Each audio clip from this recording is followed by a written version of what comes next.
Hey guys, welcome to the lab. My name is Michael and this is my Scott Foil road bike, which will be our guinea pig for the video we're shooting today, which will show you how to change your rear wheel without getting your hands dirty. So, step one, before you do anything else, what you want to do is put your chain in the smallest sprocket of the cassette. So to do that, depending on your system, on the Shimano system, it's the smallest paddle. Once you've activated it, you want to spin your cranks so that the chain is all the way on the smallest card.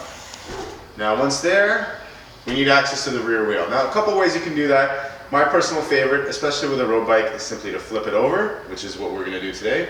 Option B or C would be to support your saddle either off a tree branch or off a friendly hand or friend, just to give you access to that rear wheel. When you're flipping your bike, really the only things to worry about are hazards on the ground, especially if you have a computer mounted on the stem. It's a really easy way to scratch up the screen on your computer if you flip your bike onto some gravel. I've done that before. It is an expensive mistake to make. Set down and it's available for you to work on. Step one is open the brake quick release. That opens up the brake pads. Now open the wheel quick release. Turn it counterclockwise a few times on the other side or on the side of the lever. Makes a little difference. Now here's the fun part. Your thumb on the left hand goes on the tab that's at the back of your derailleur cage at the bottom here, and your middle finger or your index finger goes on the what I call the barrel of the derailleur, the bottom part of the body itself. And then they work in opposite action. Your thumb goes forward, your middle finger goes back to open up the derailleur, create a lot of really nice chain slack, and that'll make our life so much easier in removing the wheel. So to remove the wheel, you simply lift up, straight up, and as you can see, the cassette comes right free off your chain. You can now remove the wheel.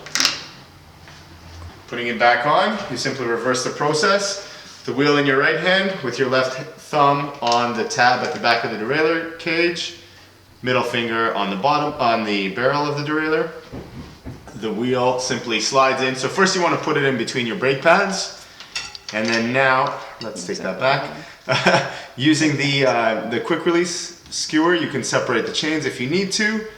Find the chain with a small cog of the cassette and simply push the wheel down, and it will sit nicely between the brake pads in the dropouts. Now it should be fairly well centered, but the best way to center a wheel is actually to close your dropouts a little bit. Then grab your bike, flip it,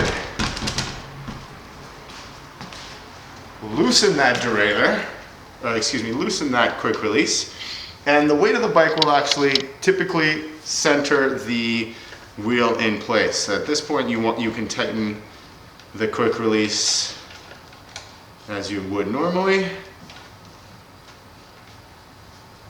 Now having to balance your bike a little bit. Now, don't forget to close the quick release on your brakes. Give your wheel a little spin. It does a spin. Then your wheel is probably not perfectly well aligned. It happens all the time. A very good exercise to do. Double check that it's open up the quick release on the wheel. Check that it's in place. And re-secure that quick release. Pick up the bike. Spin the wheel. Perfect. Make sure that your brake handle is not bottoming out when you squeeze it. And now,